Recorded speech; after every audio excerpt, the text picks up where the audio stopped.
નમસ્કાર દોસ્તો, આજે સત્ય સનાતન વ્યસન મુક્તિ અભિયાનની મુલાકાતે અમારે સંગીતાબેન ખૂટ, જેનો આદરથી એસ કે ખૂટ તરીકે વરાસાની અંદર નામ લેવાય છે. ગુજરાતના ઘણા બધા લોકો એમને ઓળખે છે. પોતે વૃદ્ધાશ્રમ ચલાવે છે. પેલા વરાસામાં તો, ત્યારબાદ વેલંજા લઈ ગયા અને હવે પછી અત્યારે વૃદ્ધાશ્રમ ફેરવી અને મિશન રોડ ઉપર લાવ્યા છે.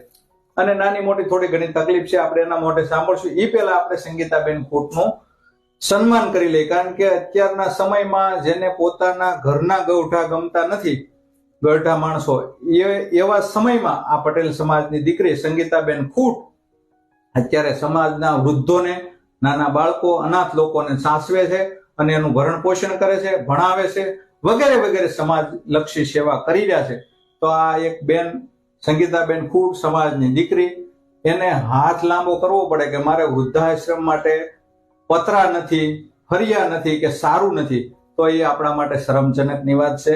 આપણે ઘણી બધી જગ્યાએ ન કરવાનું હોય એવી જગ્યાએ દાન કરતા હોય છે, પણ સમાજની આવી દીકરીઓ કોઈ સારા કાર્ય કરતી હોય તો એના માટે આપણે આગળ આવવું જોઈએ. તો એ પહેલા આપણે સંગીતાબેન ખૂટનું સંસ્થા વતી સન્માન કરી લઈએ. વ્યસન મુક્તિ અભિયાનની અંદર એનું સન્માન કરીએ છીએ સંગીતાબેન ખૂટનું.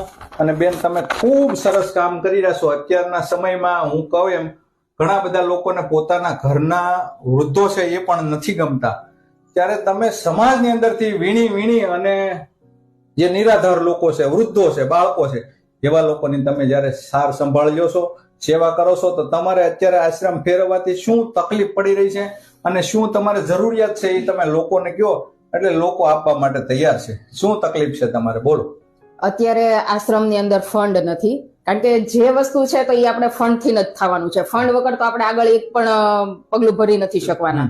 તો હાલમાં અમારે પતરાની જરૂર છે, પછી લોખંડના પાઇપની જરૂર છે, પુરાણ કરવા માટે સારુંની જરૂર છે, પછી પ્લમ્બરનો અમુક આપણે જે કઈ સામાન આવે તેની જરૂર છે, પાર્ટીશનની જરૂર છે.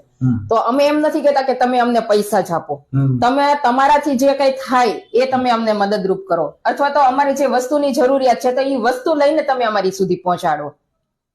સરસ બેન, પૈસા માટે નહીં, જેને જરૂરિયાત છે એ માંગી રહ્યા છે. પતરા છે, લોખંડના પાઇપ છે, પ્લમ્બર છે, ઇલેક્ટ્રિક વસ્તુઓ છે, એ જે જરૂરિયાત છે ને એની માંગણી કરી રહ્યા છે.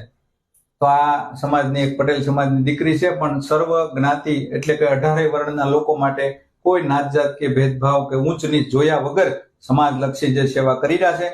તો ખૂબ ખૂબ આપણે એને દિલથી અભિનંદન આપીએ છીએ. હૃદયથી હું એને આ એની સેવાને બિરદાવું છું. અને તમે પણ જો આ બેનની સેવાથી પ્રસન્ન હોય તો આ વિડીયોને ખૂબ શેર કરી દેજો, દરેક લોકો સુધી પહોંચાડજો. દેશ વિદેશના લોકો પણ આ વિડીયોની નોંધ લેજો, જેથી કરીને આ બેનની જે કઈ સમસ્યા છે, એનો મૂંઝારો છે, એ દૂર થાય અને વૃદ્ધોની સારી રીતે સાર સંભાળ કરી શકે. વધુમાં વધુ વિડીયોને શેર કરજો. આપ સૌનો ખૂબ ખૂબ આભાર. ધન્યવાદ.